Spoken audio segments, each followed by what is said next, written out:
Morning dominguinos, bienvenidos a tu clase virtual. El día de hoy tenemos el tema la Revolución Francesa. 1789, un antes y un después en la historia. Motivada por los principios de libertad e igualdad de derechos para todos, la Revolución Francesa marcó un momento trascendental en la historia. Señaló el paso de la edad moderna a la edad contemporánea. Por este proceso, Francia pasó a ser de una monarquía a una república que proclamó principios ciudadanos y democráticos basados en tres preceptos: libertad, igualdad y fraternidad. Podemos apreciar aquí un cuadro acerca de las principales causas de la Revolución Francesa. Dentro de las causas políticas, el sistema francés conservaba la estructura del absolutismo, pero sin la grandeza que había alcanzado esta forma de gobierno con Luis XIV. En cuanto al aspecto económico, Francia era un país de pequeños y medianos productores. La gran industria era escasa y la producción local estaba a cargo de los artesanos y comerciantes fabricantes, quienes encargaban trabajo a domicilio a los jornaleros. Dentro de las causas sociales, en Francia continuaba la desigualdad. El tercer estado se había convertido en un sector heterogéneo que agrupaba tanto a jornaleros y campesinos pobres como profesionales y comerciantes acaudalados. No obstante, todos tenían en común el carecer de derechos políticos y asumir casi todo el pago del fisco. Y en cuanto a las causas ideológicas, Francia seguía siendo el país de las ideas ilustradas, aunque la mayoría de la población no era educada. Comerciantes adinerados o profesionales eran conscientes de las mayores libertades que vivían sus padres ingleses o estadounidenses. Avanzamos a la siguiente página de tu libro, La Revolución paso a paso. La monarquía, primera etapa. Luis XVI asumió el trono de Francia al lado de su esposa, la reina María Antonieta, en 1774. La nación había cerrado sus esperanzas en el nuevo monarca, pero él no estaba preparado para afrontar la crisis económica. Para 1787 la crisis agraria, comercial y financiera era total.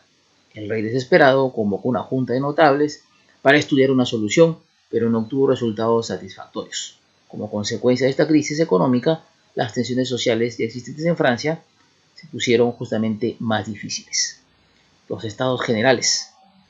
En el año de 1788, la presión popular obligó a Luis XVI a convocar a los Estados Generales, que era la reunión de los representantes de los tres estamentos, nobleza, clero y pueblo. Dicha reunión no se llevaba a cabo desde 1614. Al mismo tiempo, varias revueltas campesinas comenzaron en el interior del país. En 1789 los Estados Generales van a fracasar y el tercer estado, que representaba al pueblo, decide abandonar las reuniones para formar por separado una Asamblea Nacional, que juró no descansar hasta darle a Francia una constitución. 20 de junio de 1789. La toma de la Bastilla. El 9 de julio de 1789 la Asamblea Nacional se transformó en Asamblea Constituyente. Mientras tanto, el pueblo de París decide tomar las armas, cansados de los abusos.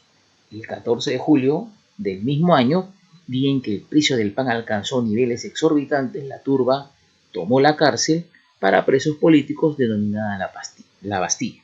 Con este hecho se inicia propiamente la revolución. El 26 de agosto de 1789, la Asamblea proclamó y suscribió la Declaración de los Derechos del Hombre y del Ciudadano, documento que puso punto final al antiguo régimen y llevó a la práctica los ideales de libertad, igualdad y fraternidad. En 1790 se promulgó la Constitución Civil del Clero, mediante la cual el Estado se apropió de los bienes eclesiásticos y puso a la Iglesia bajo su poder. Al año siguiente, 1791, la Asamblea Constituyente proclamó la primera Constitución de Francia, que estableció la monarquía constitucional. Nace la República. En 1791, la familia real intentó huir del país, pero fue descubierta y apresada, ¿no? Fueron reconocidos en la localidad de Varennes y de ahí traídos nuevamente hacia París. Tal episodio condenó a Luis XVI y a su esposa, la reina María Antonieta. Ambos fueron ejecutados más adelante en la guillotina. Este hecho va a provocar problemas para Francia con otros países, que vieron con recelo, con temor la revolución. Finalmente, el 24 de septiembre de 1791 se proclamó la República.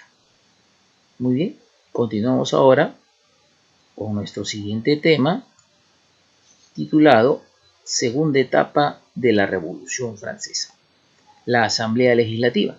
La Asamblea Nacional Constituyente estuvo compuesta por distintos partidos políticos con diversos propósitos y logros, ¿no? Entonces, en la Asamblea se configuraron las posiciones clásicas con las que hoy en día se califican las orientaciones políticas. Por un lado, los monarquistas, más conservadores a la derecha, y por el otro, los revolucionarios y más radicales a la izquierda.